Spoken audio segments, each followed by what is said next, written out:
everybody, good morning, and welcome back to Reaper Pro Tips with me, your host, and Disembodied Hands, Quinny, Disembodied Beard, John, and Webcam Loki. That is, again, doing well today.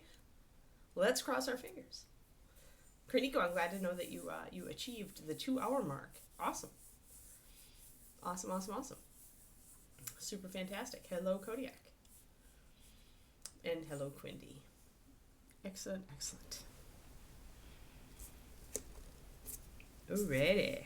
We're mermaiding today. We're going to try to finish as much as we can. I have a little bit. My sore throat is still sticking around, which makes me think definitely allergies, because it comes and goes. Although there are certainly diseases going around in the area here right now. But, like, yesterday during the day, I felt great. And now, last night, it was like, oh, it's a little bit. And now this morning, it's like a lot of bit. It just varies.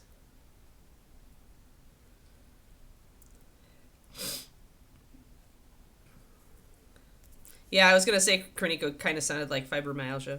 One of my friends had that in her hands. Made it really hard to do anything. Alrighty. Now let's get out some. I want to do some more on this rope. A little bit more on the rope, and I want to do a little bit more on the top of the pylons. Over here we need pylon. We need to do the little mug. Yeah, we're gonna be bouncing around a little bit today, guys. I'm going to grab out my blonde hair, which is what I tend to use for rope, honestly. I use the blonde hair triad for rope more often than I do for rope and straw, more than I do for blonde hair these days. Just because I like my blondes a little punchier, so when I do use it for blonde hair, I tend to drop a drop of yellow in it, or ochre, to make it a little more lively. And that's just because fantasy miniatures. Obviously, if I was painting historicals, I probably would use this pretty much fresh out of the bottle. So, all right, I'm just thinking about what I need. We'll do rope first, then we'll do more wood, and I want to use part of this rope color for the wood, so I'm just going to start squeezing out colors. I want some russet brown to serve as a shadow for the ropes. And I'll be putting some green.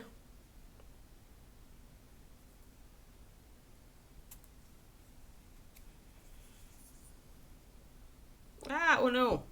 My russet brown is like, I will separate on you. Haha, you thought I was fine. And I am like, I have been betrayed. Nothing but clear fluid coming out of there right now. No time to shake more. 'Tis the season to shake your paint.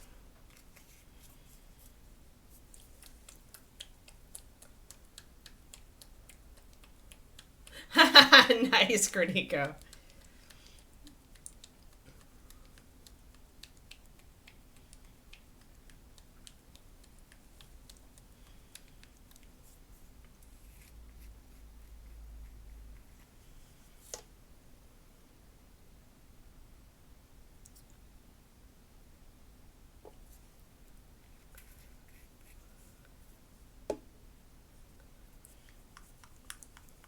Alright, so russet brown for the shadows. I'm going to drop a drop of this blonde hair into that because otherwise it's going to be really, really just a big jump between dark and light.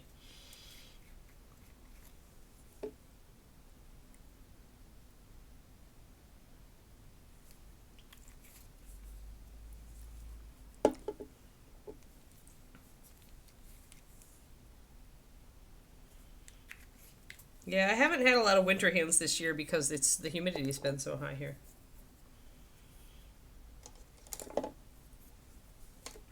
Which is the nice thing about a state where it generally doesn't get below freezing, and the humidity, or I guess not even a state, an area rather, because California is all over the place. So I'm going to mix that up, and I'm just going to use this same brush to mix up my rope color so that I get just a little bit of that in there. Darken it down, make it a little richer because there is some yellow in this russet brown. It's a very yellow brown. And that's about right for the rope color. I just want to go back in and kind of tighten things up a little bit. I really just did a wash and a quick highlight, and I didn't do a lot else. So I want to pay attention a little bit more today on that.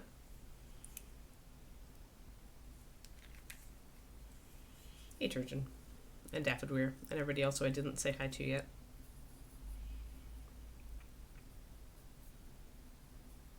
I will be on tomorrow. We'll probably be working more on lovely wood elf lady and her yellow, since I got the pink pretty much set up, so except for I need to do the boots. I'll probably do the boots and then we'll do yellow on everything, and then we'll work maybe more on the hair, since I did some of the hair for a PDF for my Patreon, but I certainly could stand to do more. I have too many paints out on this side of my desk. Get away, paints, be gone.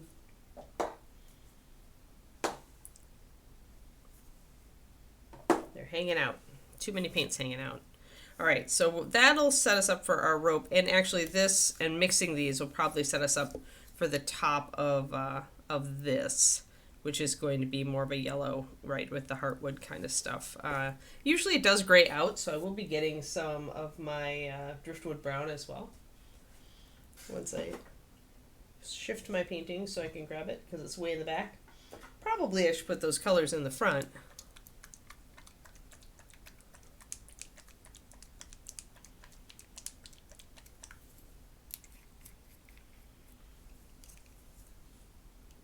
So we'll get some driftwood, which is really close to this color, and we'll be probably using these two for the top of the wood there. And I am going to drop a bit of gray into that driftwood as well, just to make it a little bit grayed out. Just because that's what wood does when it ages.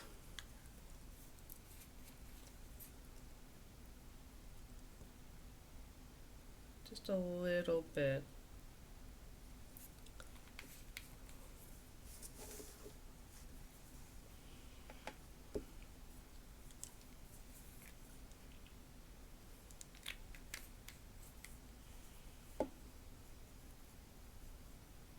So we'll be able to use these same colors together as we work on the ropes and the top of the wood, the center part of the wood. I think this is pretty good. I think I'm going to mix a little bit of this into this.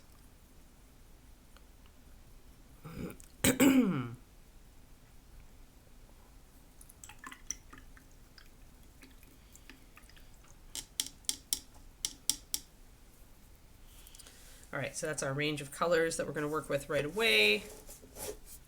Oh, and I need some brown liner, so we'll just toss a little bit in there because I want to do this mug, and of course there's little slats on the mug that I want to make sure I don't lose, so I want to get that brown liner in there just in case I need it. I pretty much always have a liner of some sort, or a dark color, a dark brown of some sort on my palette open just in case of touch-up.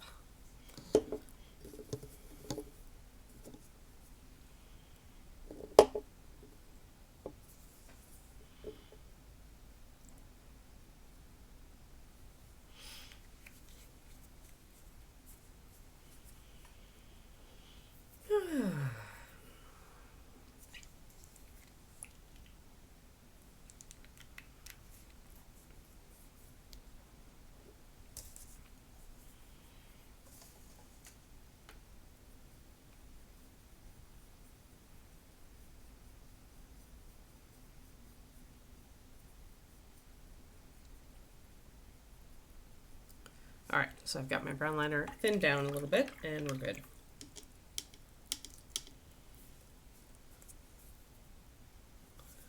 Oh, that's such a hard call. I mean, one way you could do it, Kerniko, is if you found a sealer with enough tooth, not a shiny sealer, obviously, but a matte sealer. You can sometimes paint over matte sealer. You could also try putting like a wash over the top of it and then painting it. That would keep some of the, I mean, you asked if washes would work on it. It depends on what kind of wood it is. Some of those woods have kind of a sealed, shiny outer surface, or the MDF stuff. Sometimes it gets really shiny on the outside and repels stuff. I don't know. I would probably like spray it with a sealer of some sort, or real light spray to give it some tooth, and then experiment. Or you could just prime over the whole thing and paint it how you want and ignore the fact that they've already got planks and stuff, because you could always just do it yourself. Yeah.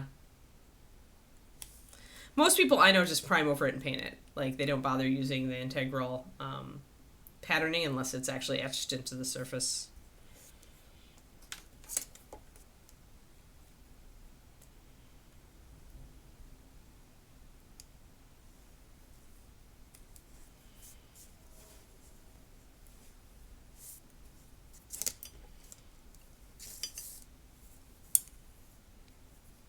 Alright, so the problem I have with this rope is it's a little bit, from the wash, it's just a little bit shiny for my taste. So I'm just gonna pop a little bit of color over the top here.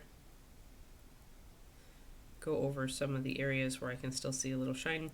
Sometimes if I don't shake up my sealer adequately, I'll get that. And sometimes I'll even add a little bit of extra anti-shine additive to the sealer to make sure I don't get that kind of glistening thing going on.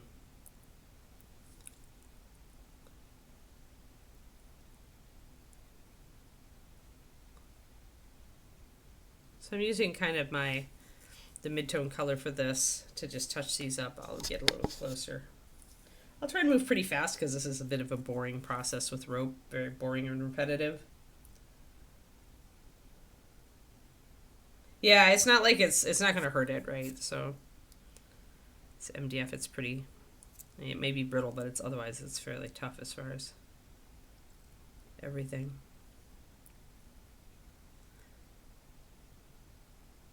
But yeah, like I used to use Tester's dull coat like that because it had, being quite matte, it had a decent tooth on it.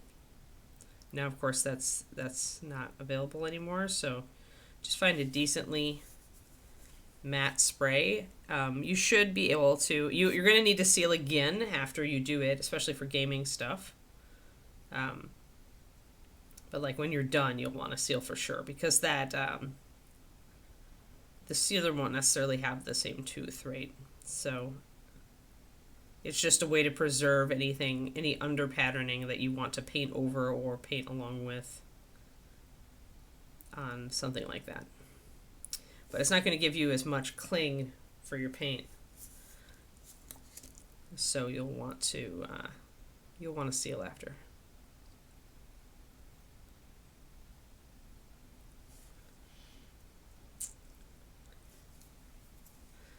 And in any areas where I feel like the ropes I'm losing some of this demarcation. And this is something I could have done from the beginning. Instead of doing a wash, I could have just painted in all this stuff. It just takes a while. And so sometimes I'll do the wash to get quick.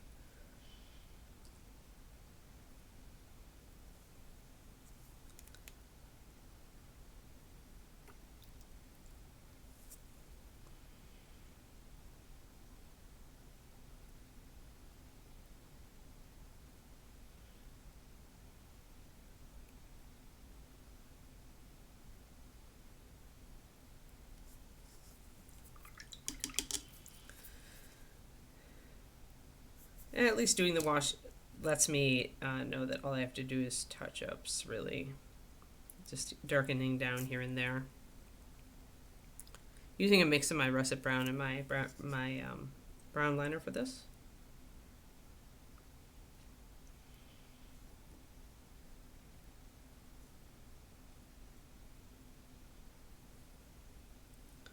Just to make that pattern stand out more. Then I'm going to do another highlight.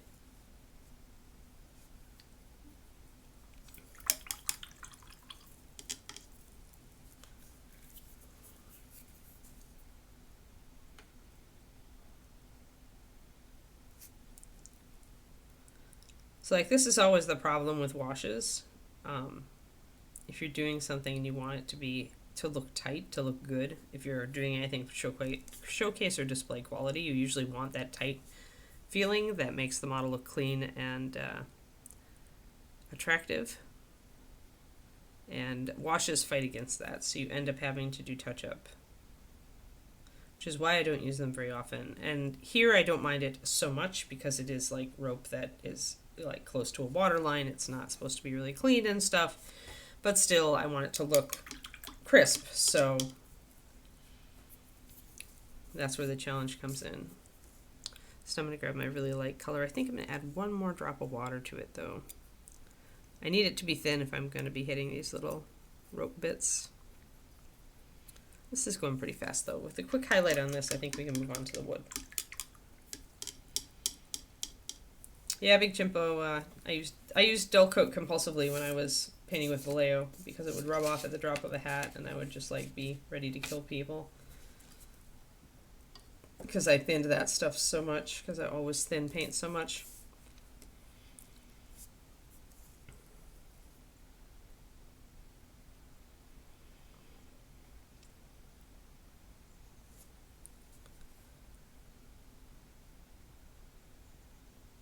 So on the top, I'm going to try to do a couple of, just little strands on top of each rope just to accentuate that, what's already sculpted.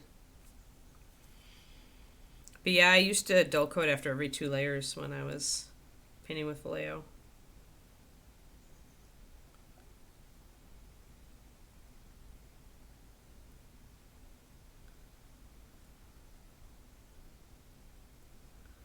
And now I don't seal at all. It's funny.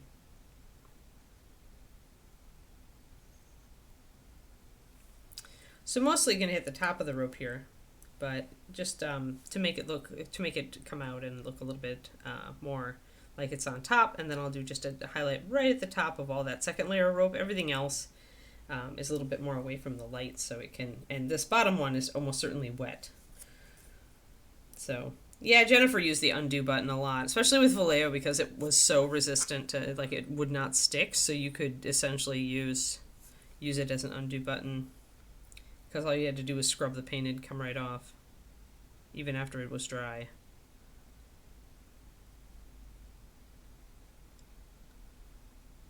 I think they've changed up their formulation a little bit.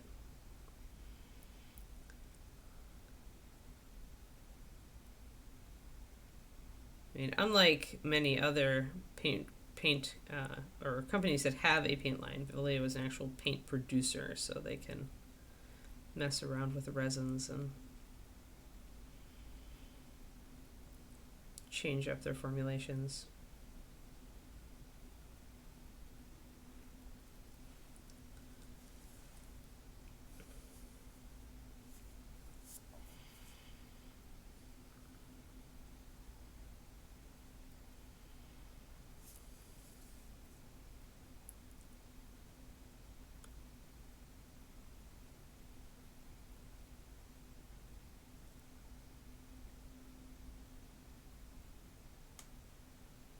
So I'm just trying to get the edge that's kind of toward the top, on the top side of each of these little curls, and hit that with a highlight to bring out some texture. And then the top, you can see I'm hitting the top of this row as well, and then we'll be good. Then it'll be good enough for my opinion.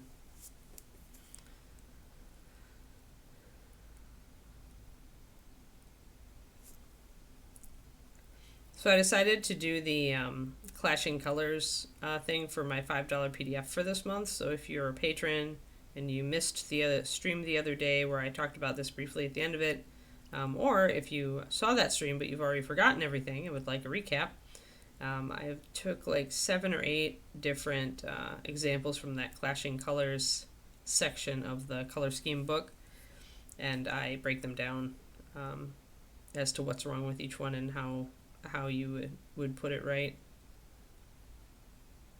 I class a couple of them with each other just because they're so close. Because it's a lot of pink and orange. Pink and orange always fight. And like, as I say in the PDF, it's the example I used to use during my color theory classes back when I was teaching them as the worst possible color scheme to choose to make it go together.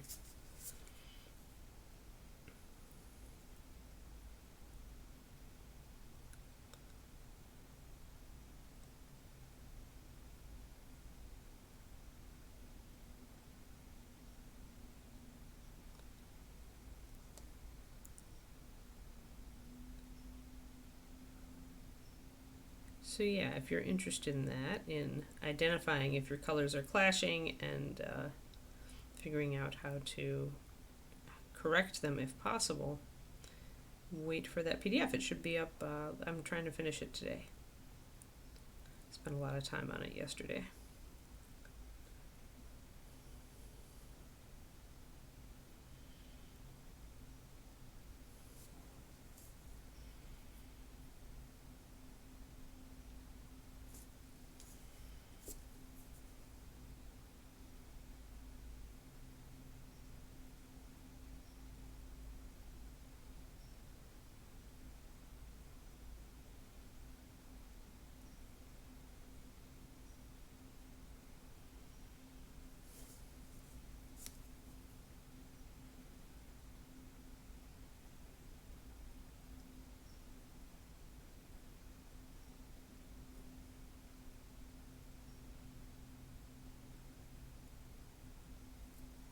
And I do mention in there, Zachariah, what I also mentioned on the stream the other day, which is that many of those color combinations that it gives you are lacking in a variety of lights and darks, depending on which one you look at. So I would say that all of those schemes are meant to be counterbalanced with a neutral of either a very dark neutral or a very light neutral. Sometimes you can shift one of the colors in the pattern to have that. Like if there's a blue or a purple, you could technically shift that darker.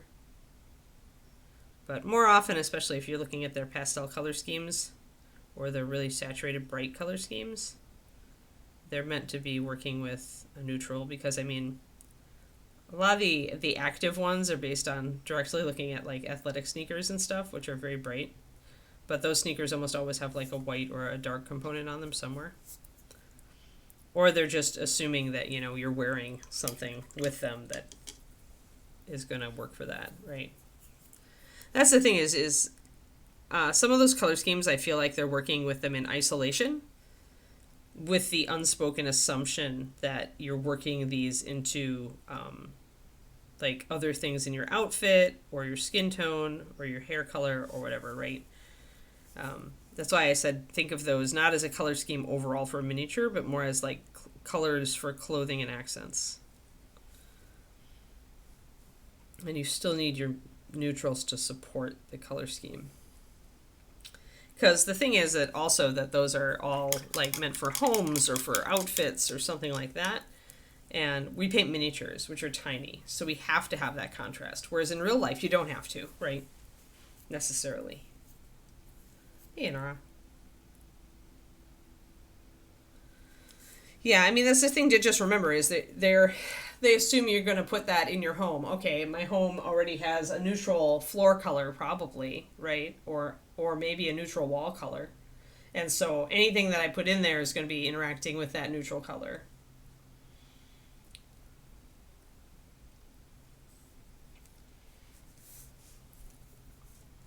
I can't wait till next week. I think it's supposed to warm up here next week. All right, I think my ropes are looking pretty okay now. I've got some highlights. You can see everything is showing up a little bit more. That's pretty good. I'm just checking to make sure everything looks crisp. And it does, so I think I'm going to keep that and we're going to move on to the wood. Let's do the top part under the anchor here.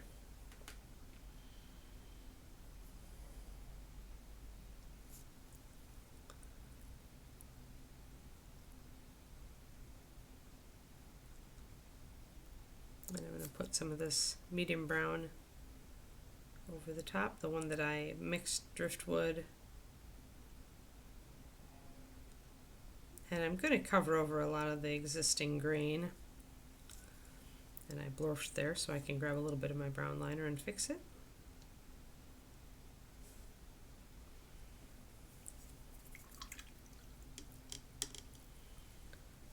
Yeah, exactly, Kornika. It's the same kind of thing. It's the same kind of thing. Because on the screen, you have a background, like you've got a backdrop and lighting, right? And that makes a big difference.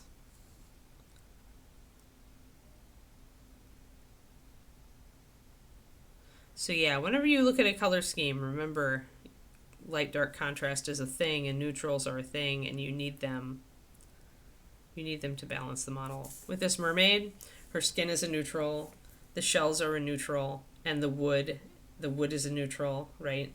That wood really helps anchor her. Like if I drop that, haha, anchor, see what I did there? If I drop the wood out, I want to show you guys this because I talk about this, but it's hard to have an example. If I drop the wood out, it's an okay color scheme. But with the wood, it adds that warm, neutral anchor. And dark browns are great for this. And they just make everything like harmonize a little bit better. Especially when you've got blues on the model and purples if you've got like remember browns are muted oranges, so you know that works. But even then we've got orange up here in the rust and it still doesn't look as good or as, I don't know, it's something about it just anchors the model. I've tried to figure out why this is for a long time. It's just a visual thing that I feel in my gut when I have a warm dark brown on a model.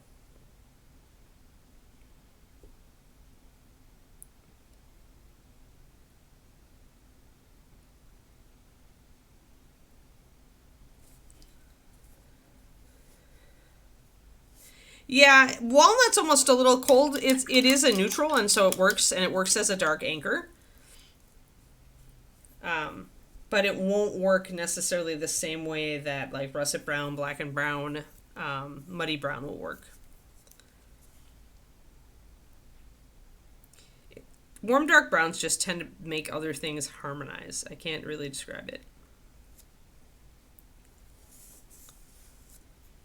So that's why I reach for them so often. That's why I keep russet brown and blackened and walnut next to me at all times. I don't have muddy because I think that for me russet is the king. Russet and blackened are the two that I would reach for.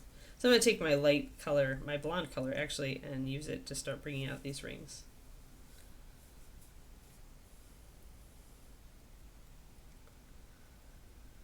Yeah, you guys getting too freaking cold. Man, I would just like keel over, I think, if I had to go back to that. My mom is visiting my brother right now in Wisconsin. And she's like, I'm enjoying my winter. And I'm like, you're a weirdo.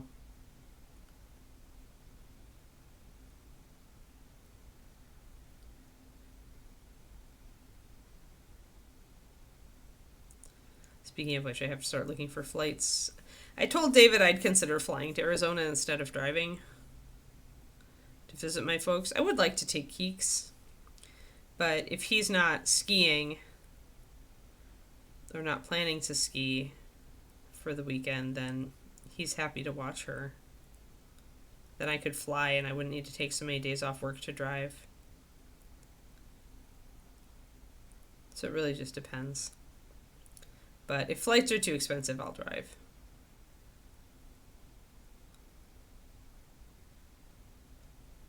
That, and I do enjoy road trips. And this is a pretty nice short one. So now we've got that. You can see at a distance, you can see there's just enough contrast there for the interior of the wood. And one thing we can do to pull that all together a little bit is to put a glaze of the russet brown over the top of that to kind of bind them together. Although I find that this is pretty good right now. I find that it's reading as a slightly different color than this, and it's harmonizing with both, so I think it's okay. Oh, that's funny, Inara. Yeah, I'm so glad I washed my hands of Wisconsin. Like, one of the best things I ever did in my life was to move to a warmer state, warmer climates. I just can't hack it. I'm just such a wimp when it comes to the cold. Give me 95 degrees any day.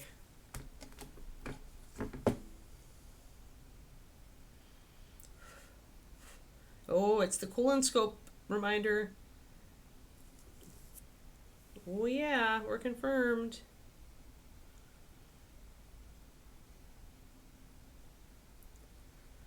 Fun.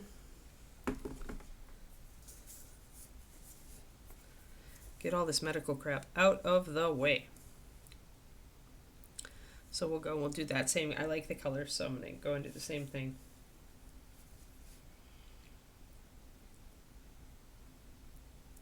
There's a little bit of a casting issue here. That's just kind of a divot in the surface.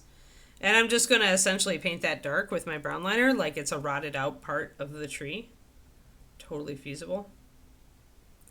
Plus most of the spec here is dark anyway. It's in a shadow. There.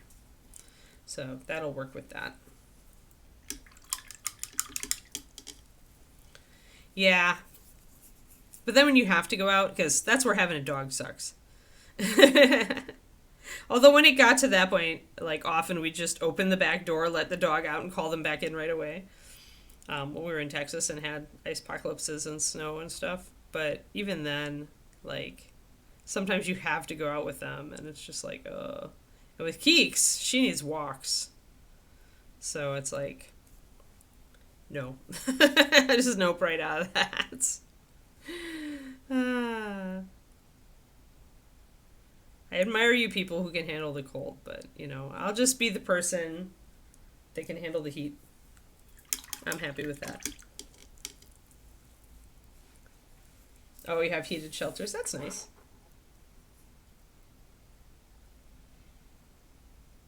Oh, I always misplace mine. I always have to steal David's with the thumb drives. I've just given up. I've just given up. I even got a little holder for them, a little container, and I lost the container. So I'm there with you, Zachariah. And yeah, but that's a good reminder. I need to snag that thumb drive to put my weekend models on because I want to print. It's supposed to be, I think, be a little warmer.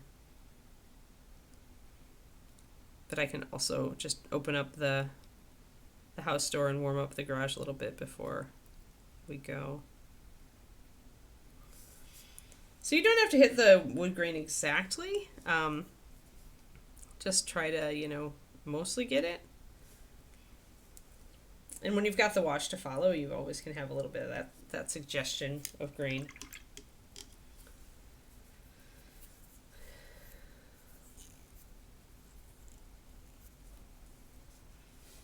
Oof. That's what you did too, Zachariah. Oh no. Yeah. No, I just trust David to always have the 3D, the thumb drive for the 3D printer. It's either going to be in the 3D printer or it's going to be stuck in his computer. Like, because he forgets to take them out. And so, in a weird way, that's actually working for us at this point. But yeah, I wanna print my cat girl. Oh, I was so thrilled yesterday, guys. I went to sort out the files for the cat girl because there's a not safe for work version and I didn't want that one. So I wanted to put like the files I actually needed in a separate folder so they were easy to find and sort out. And I realized that not only did she have a 32mm version, she also had both a 75mm and a 100mm version pre-done. I'm so printing the 100mm. I think that's my next project on my personal stream. Once we've got the little wood elf done, and I'll work on dragon to get dragon done. I don't like to just work on dragon because he is monotonous because he's got all those crystals. So we're going and bringing in some of these.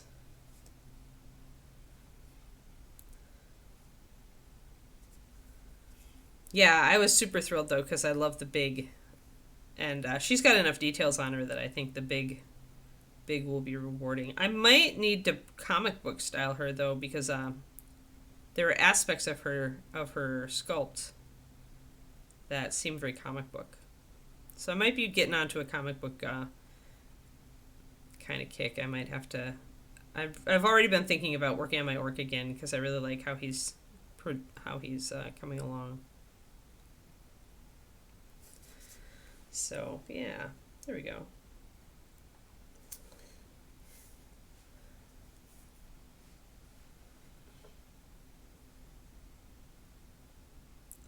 No life-size cat girl, please. That's just creepy. If it would have been like 150mm, I would have been like noping out of it. But I actually really like the idea of the 100mm. I don't know. I'm going to print it and see.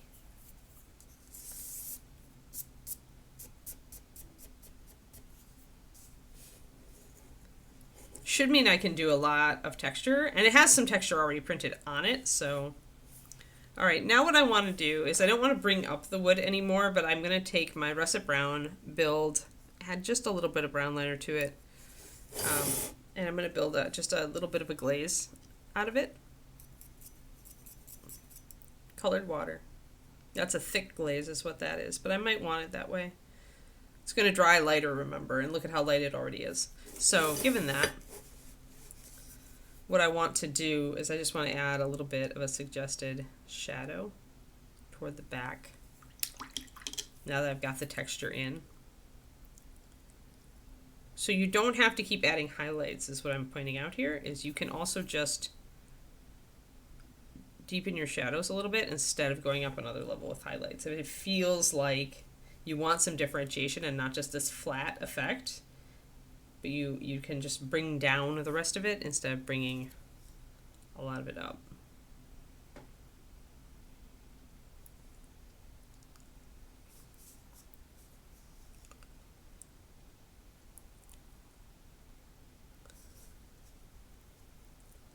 And it's just a little subtle thing, but it's good enough.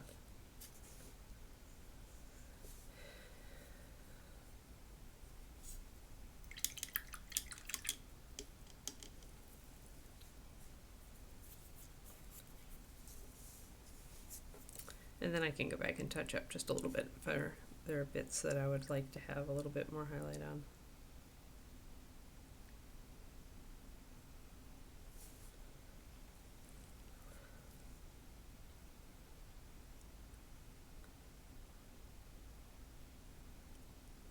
Yeah, that cold is not a joke for sure.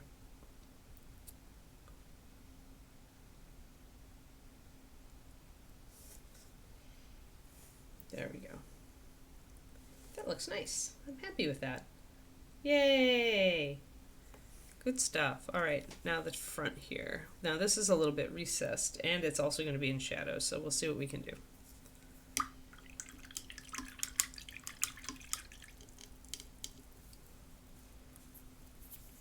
It's not CrossFit day, so that means I have to go out and take my walk today. I just hate it.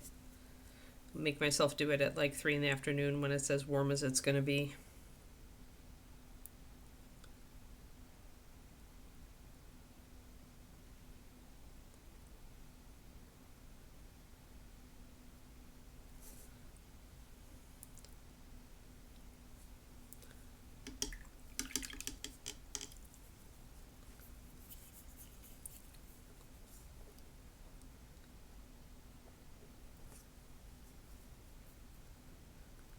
But yeah, I also bought a Harpy model from that 3D print company, and I bought a another, I showed you the other Cat Girl Druid that I got. That's a little bit too much there. Sometimes when you put the liner in, it just looks really, really dark, so you have to come in and kind of fudge it out a little bit. So I grabbed a little bit of my russet brown and tuned it. Often I mix russet brown and brown liner, because I feel like russet is a good lighter burnt umber, but if you add a little bit of brown liner to it, it makes a perfect darker burnt umber too. Like, you can tune it. I'm going to put in a lot of shadow here with that glaze.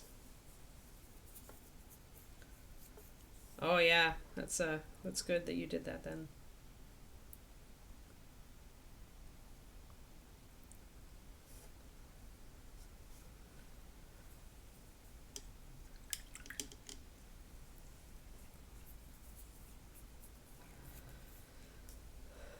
Yeah, we have to worry more with the rain for trees, because here when the ground gets on, a lot of these trees out here are pretty shallow rooters.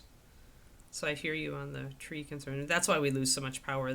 All of our lines are above ground and tangled in trees. So we have been getting a lot of rain lately, but thankfully no blizzards.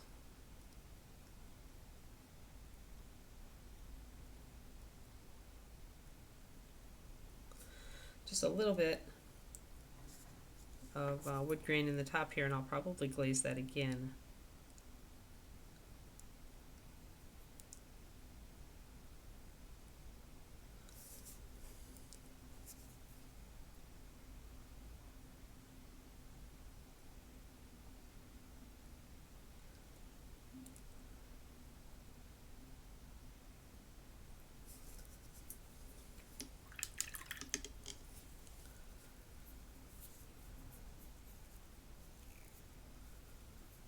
Oh yeah, sounds like it, Dark Father.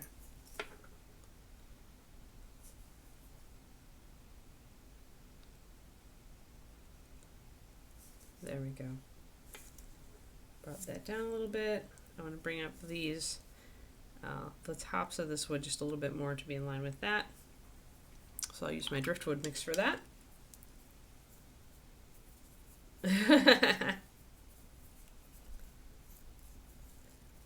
Except that it's not, Richard. That's the thing. It's like living in a neighborhood in America with a lot, if you live in a like a storm area like the Midwest and the like central Southwest.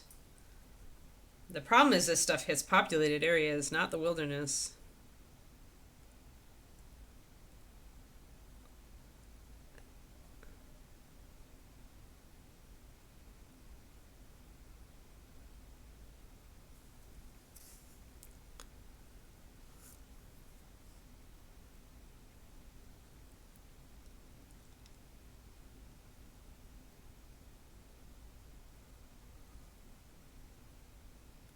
And it has been getting more weird as far as the weather goes.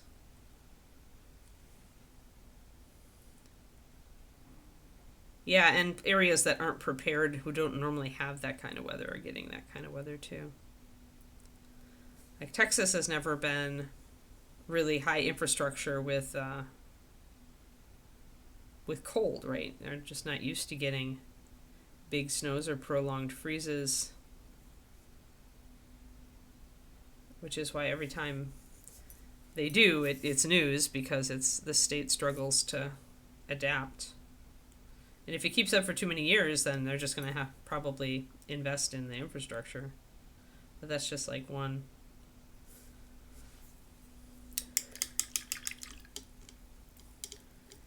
Yeah, that makes sense, Inara. Everyday life in the Midwest. It's true. That's why I moved. Okay, there were many reasons why I moved, but I was happy to move for that reason. No more cold and weird disaster weather in the winter. No more going to the store and seeing the shelves completely bought out because people are panicking ahead of a storm. Although that happened in Texas a couple times. I went to our signature our signature Kroger just down the street from Reaper, and like all the frozen pizzas were completely gone.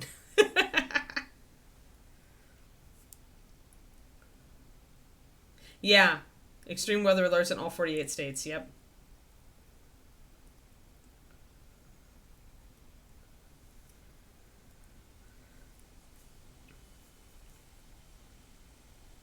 Yep.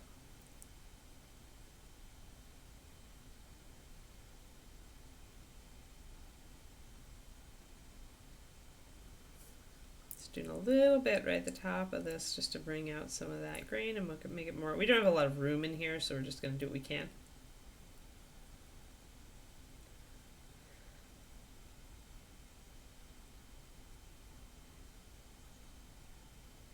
Interesting, Agent Marble.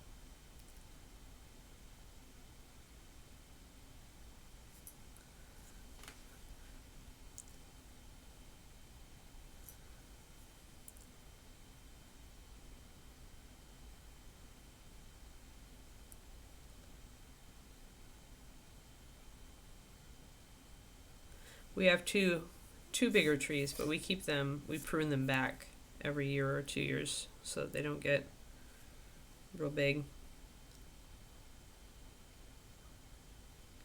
and don't tangle in wires.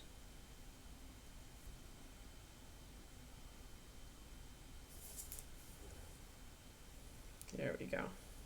Now I'll deepen the shadow back behind there a little bit.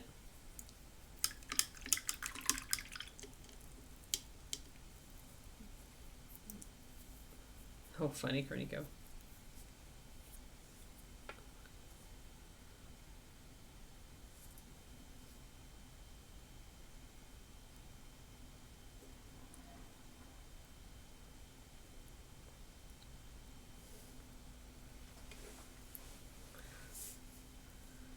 Alright, and then we've got a little wood thing sitting, one more post back here that the anchor is sitting on. That's the other side of this post that we painted back here, but it's really in shadow back there, except for that little front edge. So we're gonna be pretty limited in how we pick that one up.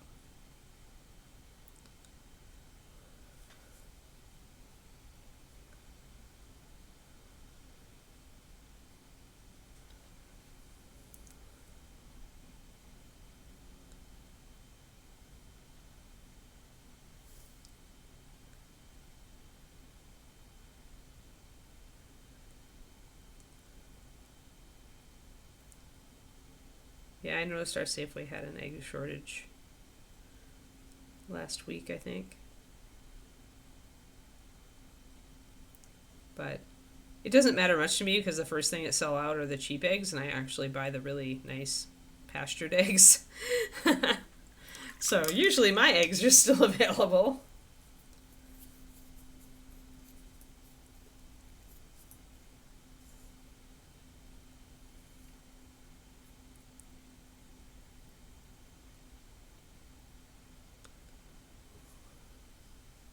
That's what Texas does.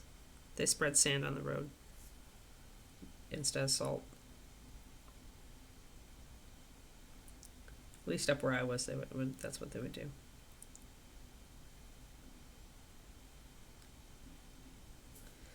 It's just a little bit of detailing in there. Easier on the concrete. Yeah, and easier on the cars too.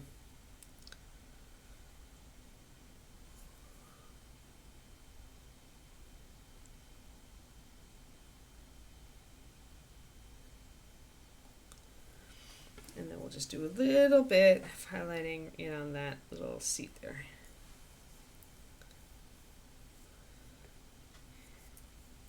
Yeah, I usually try to keep at least one to 1.5 dozen. David doesn't eat them for breakfast, but I do. He always goes and has breakfast at Google. Unless it's the weekend. And then it's pastry time.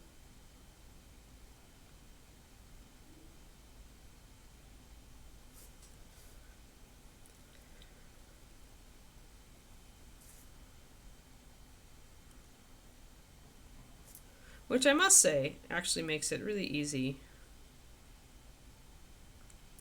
to like go on. If I decide to go back on keto soon, it'll be really simple because we only share breakfast on Sunday.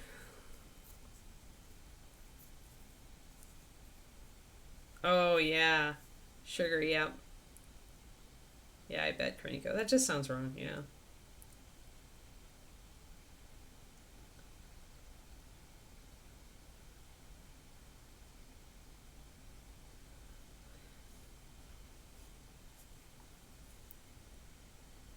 Right, I'm not really a panic buyer anyway. Plus, having grown up in weather crap, I mostly know how to drive in it if I have to. During the ice apocalypse, I actually went to the grocery store. It was like the third day in. We were just running out of a couple of things. So I ran down the road. There we go. There's that wood. Excellent, excellent. The wood underneath here is really buried. There's texture on it, but it's going to be dark, so I'm just going to throw another layer of liner down there.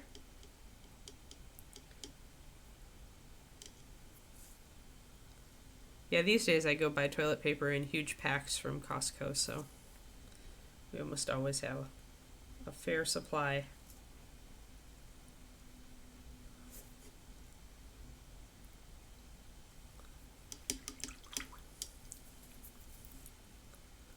We don't use our Costco like membership for a ton of stuff, but some things it's useful for.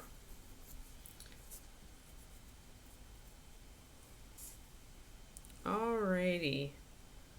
Looking good. Good, good, good. Good, good, good, good, good. Now we need to do the little Stein, and I need to do her eyes, and there's just a little bit of NMM that needs to be done. Although actually I just need to decide what to do with this little gemstone, because I think otherwise the NMM is done. So mostly I need to decide on a color for this. Probably blue.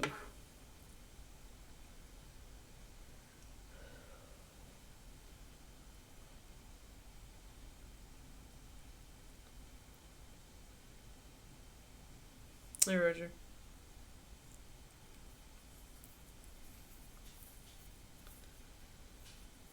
Sadly now, the one thing I really miss from Texas is I miss my treadmill. I had a little tiny fold-up treadmill because we had enough room in the garage. Here we just don't have the room for it. But it was so nice, like during cold weather, I could just walk in the garage with the treadmill. Now it's going to be more like cardio CrossFit if I want to do something and I don't want to go out for a walk. I'm going to use my CrossFit studio set up in the garage, which is okay, and it works.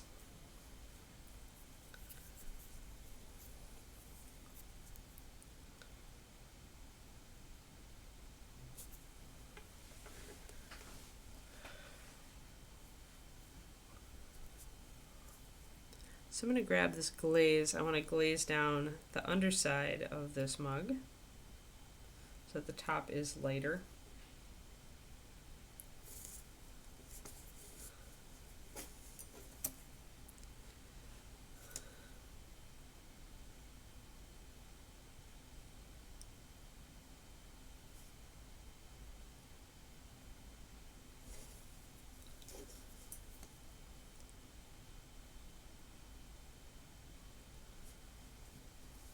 And then we'll take our light colors and we'll highlight that.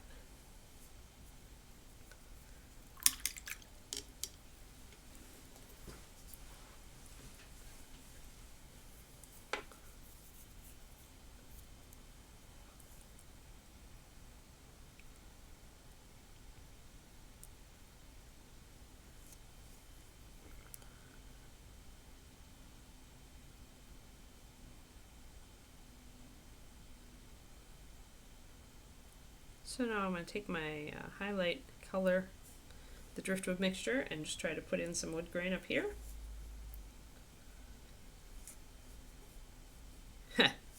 Yeah, Bridget has one for one of her dogs, Kiki's human mom.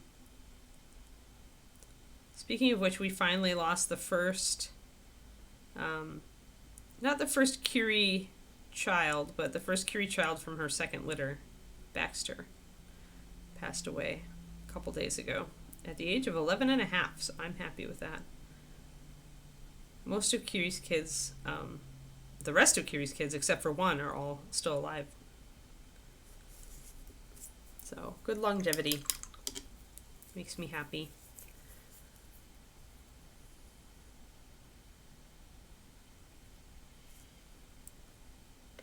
Can also use the glaze to kind of correct a little bit if I go overboard with some of the wood grain.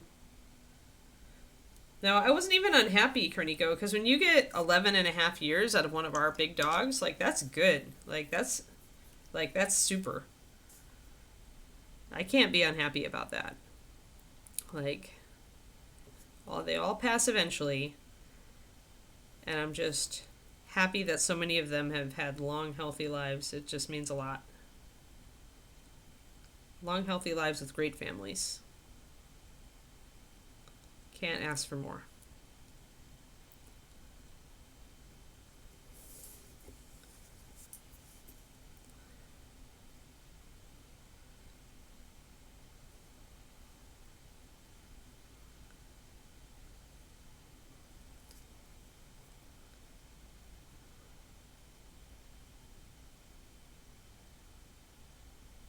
But yeah, Astra is still going. She's from the first Curie litter, Curie Leo.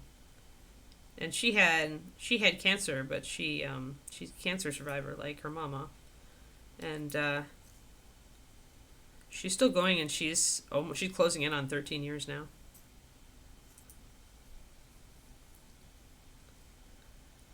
Yeah, our dogs, the only time that's going to happen with Shiloh's, it's going to be either cancer or bloat. We do see a little bit early aggressive cancer.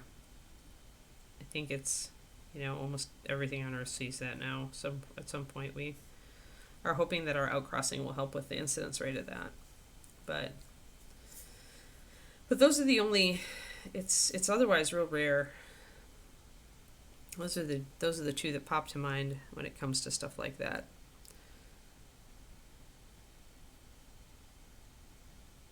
But for the most part, Shiloh lifespan,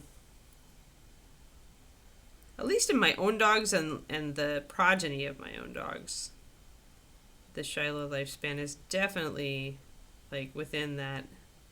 We lost one early to bloat, and that he was 8.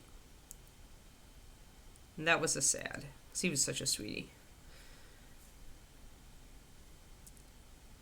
But otherwise, with that factored in, I think between my own dogs and their kids. It's been, and everybody has lived to, I think the least was almost 11. 2 more months and it would have hit 11.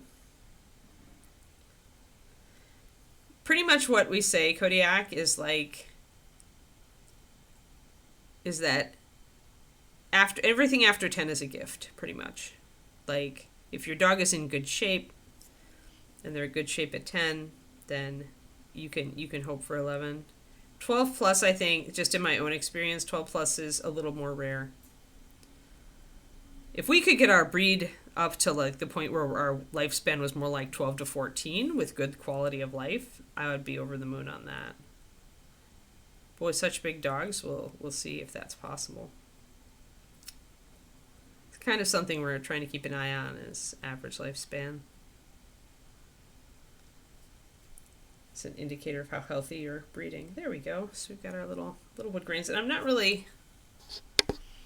Although Minnie's lines may have pretty good longevity, you could ask her how long her dogs have, or her lines in general have lived. I mean, Baxter, actually, the dog that just passed, Kiri's son, he's your dog is directly descended from him. Yahtzee is a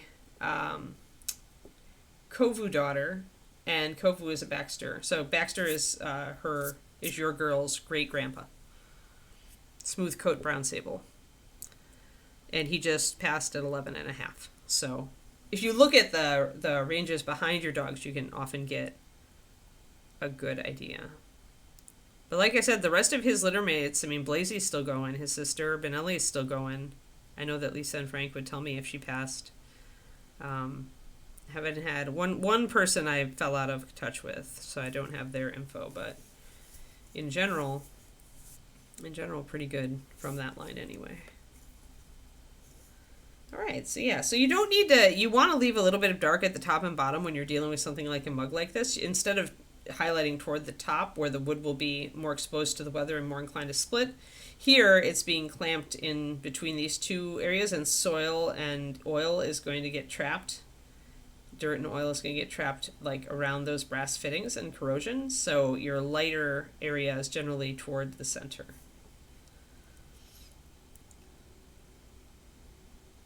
Yeah, that's a bummer, dog father.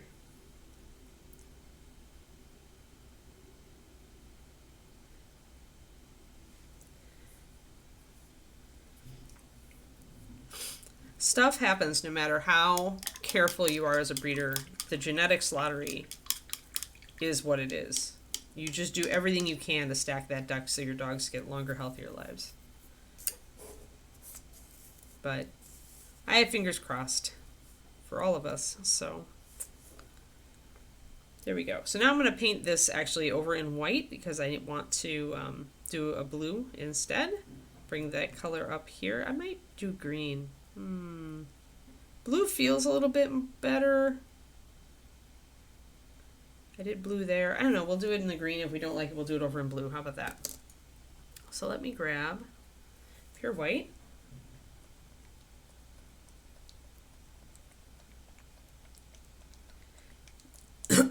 Yeah, cats definitely have generally longer lived. Not always, but generally. But yeah, Shilohs for big dogs, Shilohs have good lifespans in general, and we're working to keep it that way.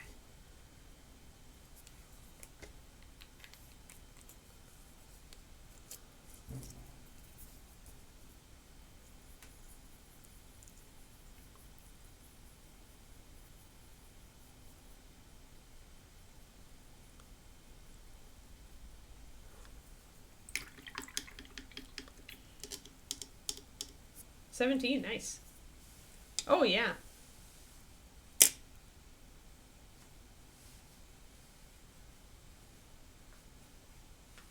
$17 is a lot, dog father. You make me feel like a noob.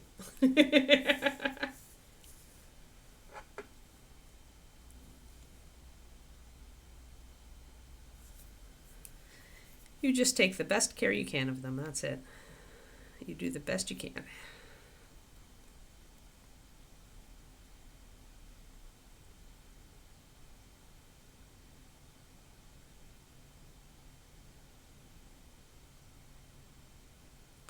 So we're painting this over in white because I decided not to make it gold. What do you guys think? Like, I'm feeling the green color, but at the same time, I kind of feel like I want more blue. Like, there's a little bit of blue in here, but it's not really showing up. I feel like my gut says blue is going to look better.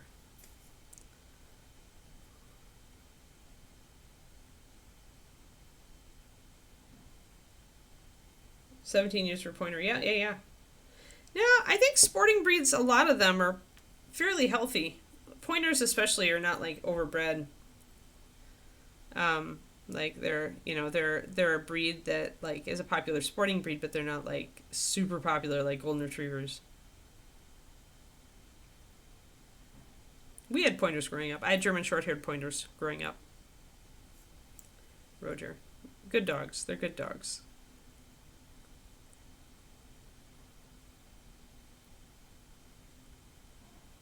That's a long time though, because they're not small. 17 years is really good. Oh, okay, let's grab a blue that I feel good about. Let's see, what do I feel good about these days? No, that's too dark. Yeah, that's good. Where's my cyan? There. Use cyan. I use void blue down here, but I'm going to go with a brighter blue here. Beagle lived 18, yep.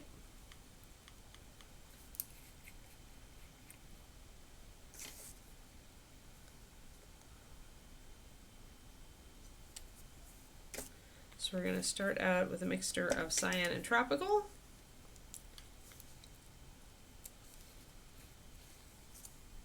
Oh, my tropical definitely globbed over.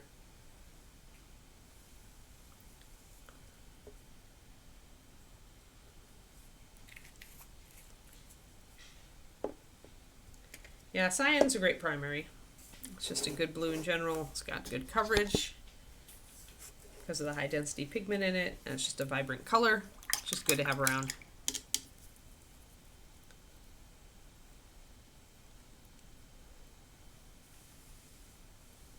Jack Russell Whippet, yeah. That is a very popular mixture for agility sports. They're sweet dogs, though. I actually did a litter evaluation on one of those, on a mix of that. Bridget and I did it. It's when it was our first foray into assessing other breeds with our Shiloh Shepherd system. And most of those dogs were destined for agility homes. They were cute, though. Super sweet. The Whippets have such great temperaments that they're just one of the best kept secrets of the dog world.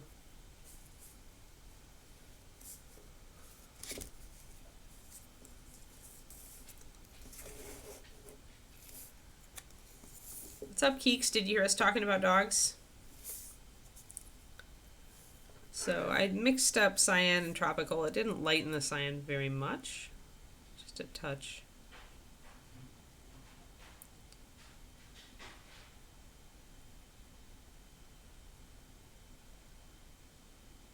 Then gonna have to decide how I'm gonna base this sucker. So that gives us a lighter blue, which definitely is a nice appreciated pop of color.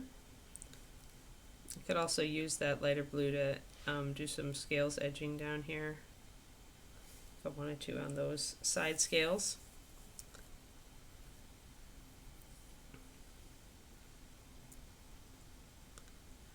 We want an even lighter blue for the bottom.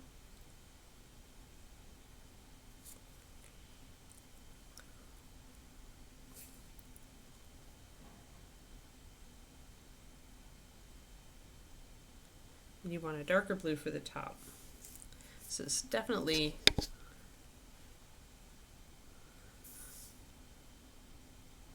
a little bit, it's definitely not showing the right blue on the monitor. I'm going to grab a little corporeal shadow for the top of this gem just to darken it down. Tiny bit because I don't need very much.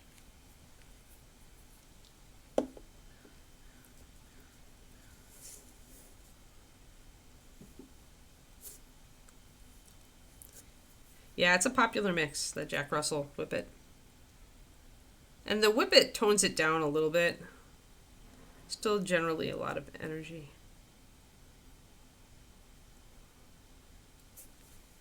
But it can be a nice mix. If you get that sweet, steady temperament from the Whippet, it can be a super nice mix. There was one I met at a dog seminar one time. She was sitting in the chair. She was with her owner and in her owner's arms, and her owner was the chair ahead of me. And she kept like trying to eel over her owner's shoulder to get pets from me. It was really cute.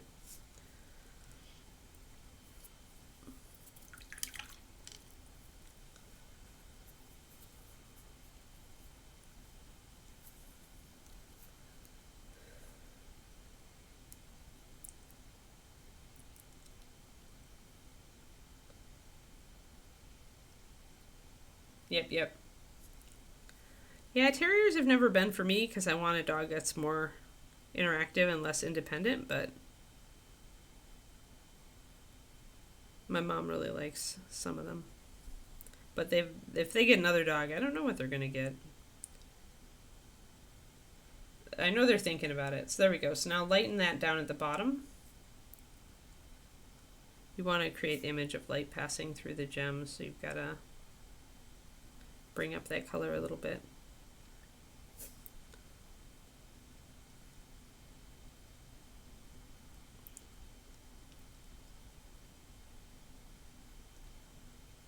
And then you want to put a pop of light at the top in the middle of the dark.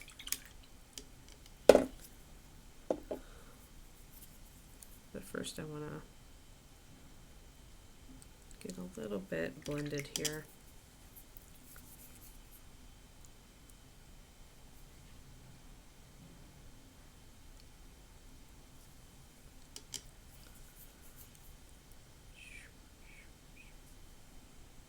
There, I want it a little darker.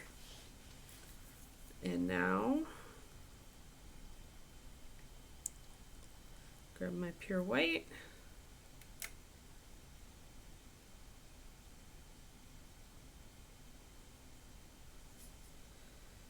And hit that light. And then you get that gem.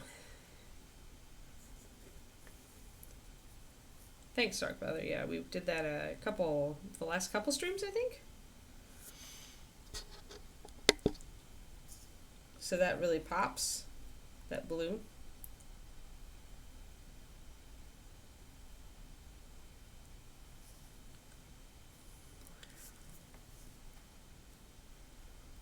I'm going to do something, hold on. We will do the eyes.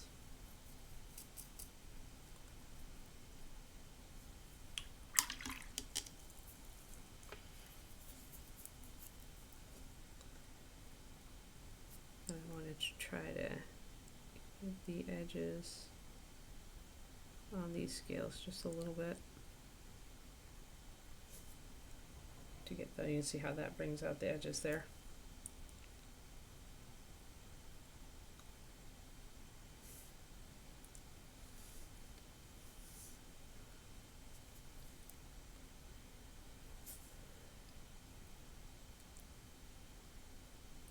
Yeah, rust is fun to do.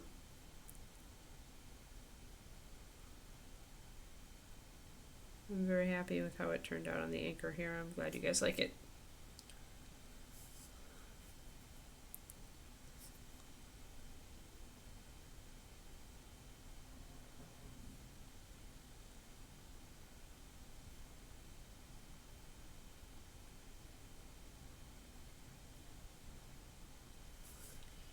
Okay. I feel like that's okay.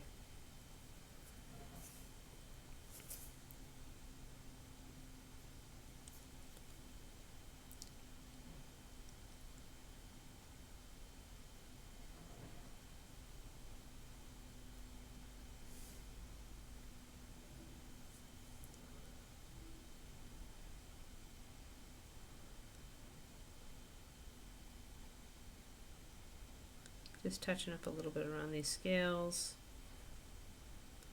You don't want to separate them out too much, but you want a little bit, especially with that shadow down there, so.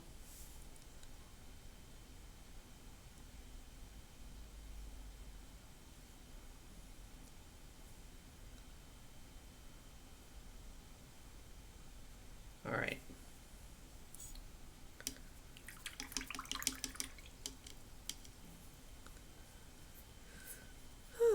Alrighty, righty. All right, eyeballs. Eyeballs. We're gonna mix a my favorite quick mix for eyeball color. If you don't have your weathered stone at hand, is to grab your pure white, grab a tiny bit of brown liner or walnut, and mix that in. You want a light gray, light brownish gray.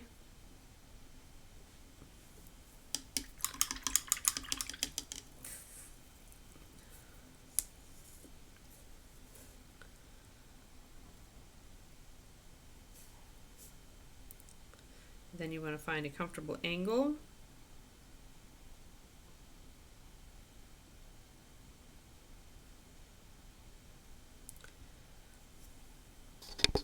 So that you can paint that gray in. You always want to be keeping your hand really comfortable when you're doing eyeballs. Never, if something feels wrong, awkward, or contorty, don't do it.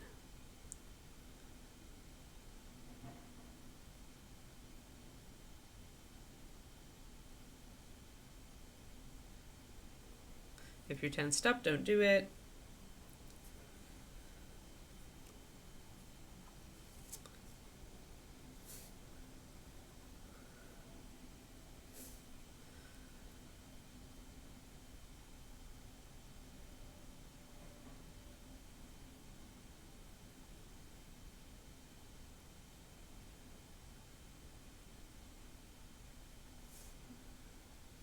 There we go. And you can see that doing that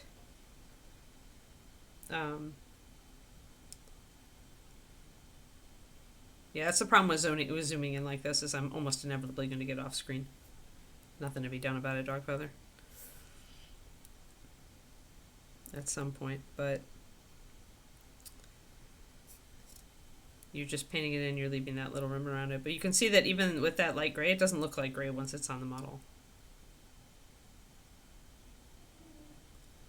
I'm just going over them a little bit.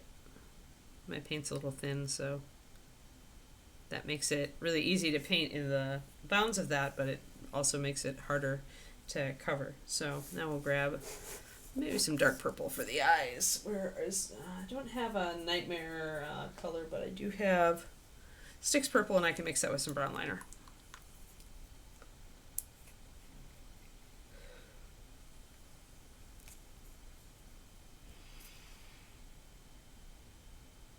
Yeah, I try best as I can to get, that's why I don't zoom in as much, this much often, is because I know how hard it is to keep in frame when it's that close, because any little bit you move is going to move off camera. So I'm going to try to do a real dark purple eye. I'm mixing my brown liner into my Sticks Purple to get kind of a dark purpley color, like that. We'll see.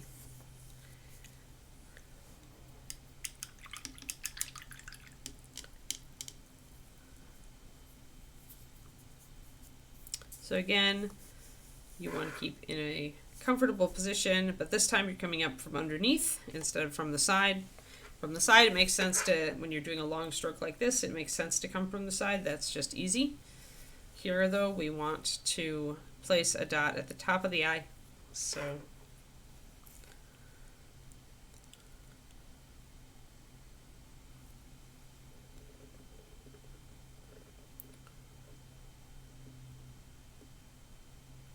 oh, looks like I'm going to do that. Yeah. I had thought about it, but I think, yeah, doing the eyes to the side is the way to do it.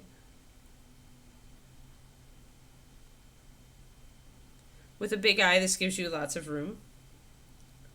If you see that you went a little bit out of lines, then grab your paint and kind of scrub it against that bottom edge a little bit. me take that little defect out of there. There. So making the eyes looking to the side is a nice thing you can do when it makes sense for the model. It does look like she's just noticed somebody strolling up, so and she's giving them that look.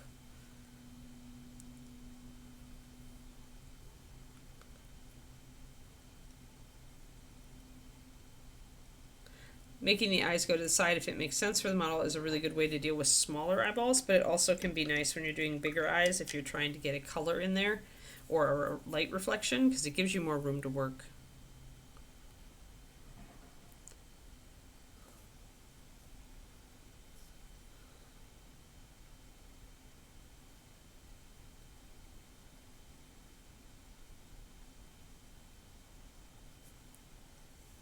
A little bit of a pupil with brown liner.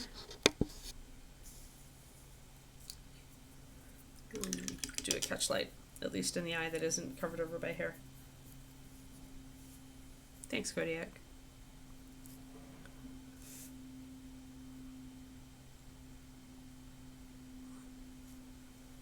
Oh, that was not the color I wanted.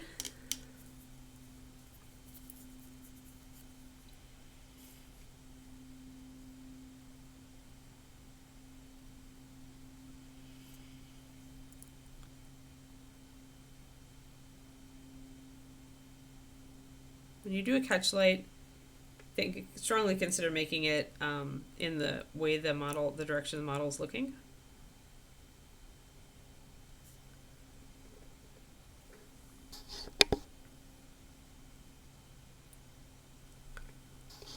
And if you can't keep it smaller than the whites of the eye, you're going to run into probably a problem just with confusing it for part of the eye for more of the white. So just be careful with it. Try to keep it small if you can. If it is small, one thing you can do is you can try to shrink down the size of your pupil and iris a little bit.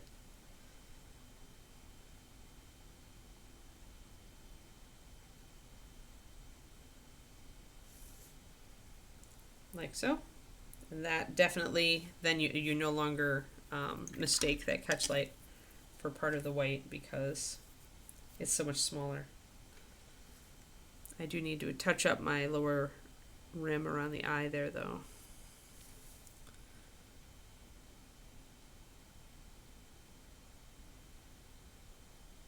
There.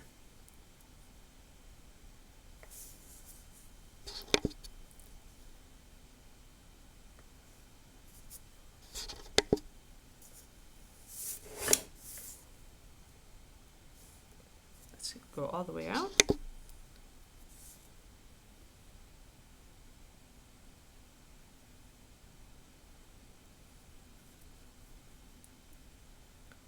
I think we've pretty much hit everything.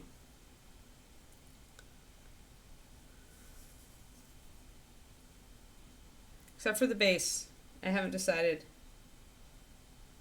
Yeah, this is where you need a really fine tip. I mean, this is where the Da Vinci Maestro comes into its own, really.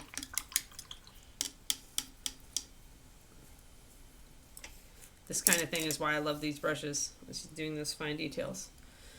So, there isn't a great base for this.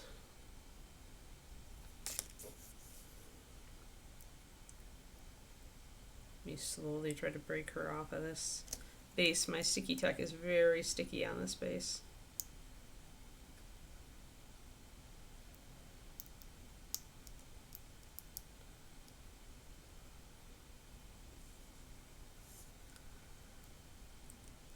Yeah, they're good brushes, and they'll last a good long time if you take care of them.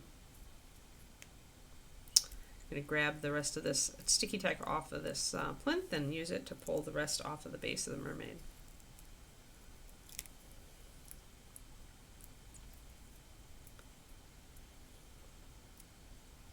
Thanks, Moonlight. I didn't realize that you were hanging out, Christine. Or Christine, husband of Christine.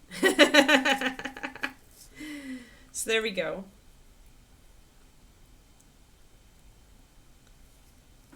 And the rusted anchor did come out really well. But I think everything on this mini came out.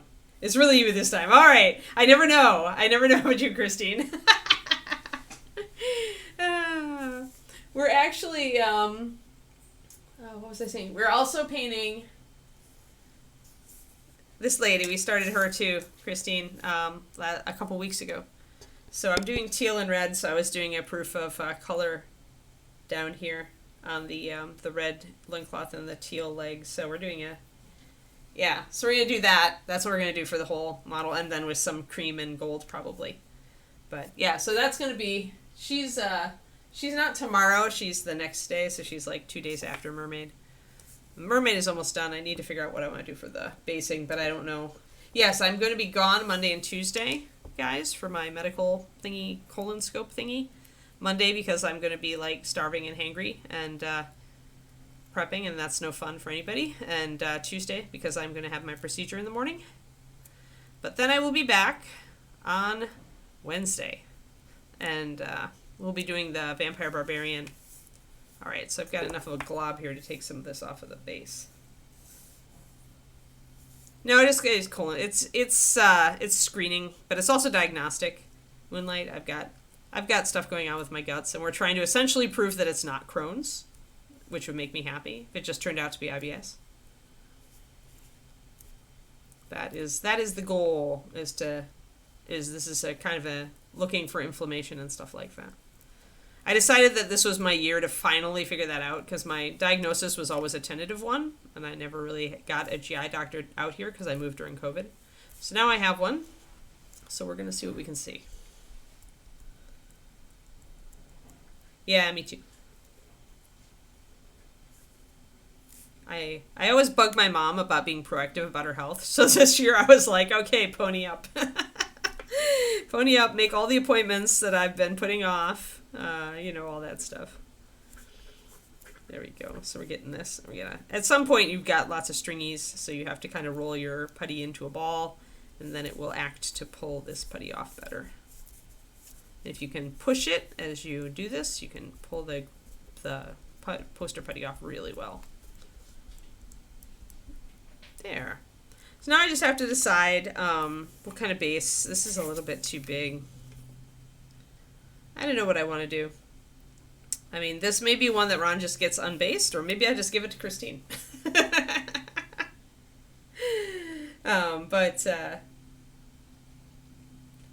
But yeah, so there she is. Yeah, we'll think about what Ron always wants them on plastic bases, but there isn't a good size to fit this, so you'd happily accept this one. All right. I'll keep that in mind. You're one of the only sculptors who doesn't have one for me. I think I have to finish Rodolphe's this year too. But yes, oof. Stretch, everybody stretch. Ugh. There we go. Alrighty, everybody. So yeah, I'll be working on another Christine Van Patten model tomorrow on my stream. So we'll be continuing with my Wood Elf. And I'll be at about 3:30 USA Central Standard Time. And I usually stay on for an hour and a half to 2 hours. And we'll work on her and see what we can do. But yeah, thanks guys. Thanks for all the well wishes. I really appreciate it.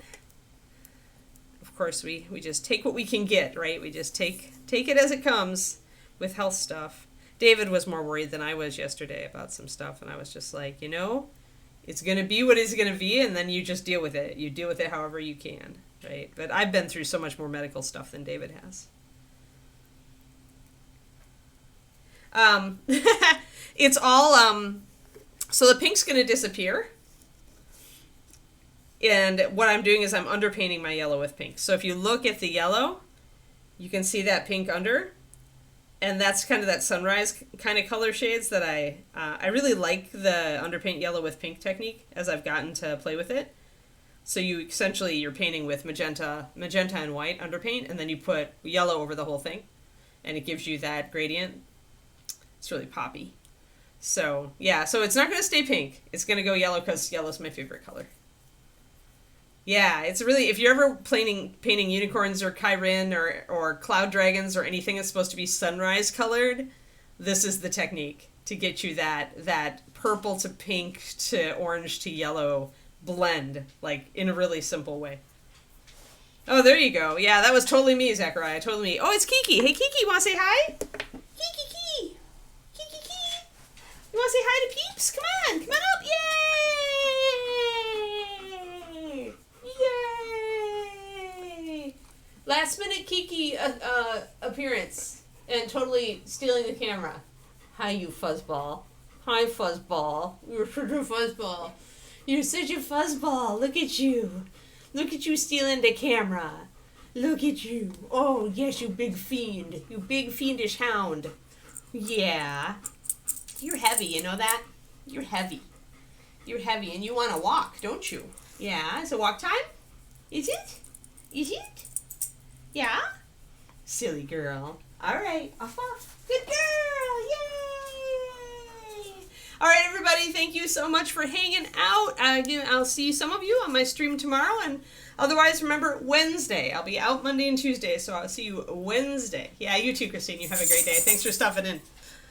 I'll see you guys around. Have a great one. Have a great weekend. Bye-bye.